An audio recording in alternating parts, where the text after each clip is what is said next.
այս բևեռացումը, իրարամերժությունը, հայհոյանքի եւ ատելության այս իրավիճակը ուղղակի շանս չի տալիս, որ մենք որևէ բանական կերպով խոսենք եւ մեղք են մեր քաղաքացիները։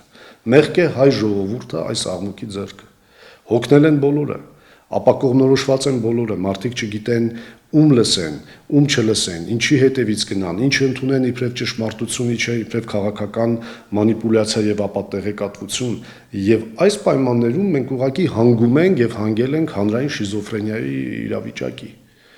անառողջ իրավիճակի։ Մենք հատել ենք թույլատրելի պարկեշտության, հանրային պարկեշտության եւ զսպվածության բոլոր սահմանները։ Այսինքն այնպիսի մակարդակի ու գնահատականների խոսակցություն է այսօր իշխում մեր հանրության ներսում, որ ամենակիչը, որ կուզենան, որ հանրային խորհուրդը որևէ կապ ունենա այդ ամենի հետ։ Փորձը ցույց կտա, որ մենք քննարկելու ենք հարցերը նաև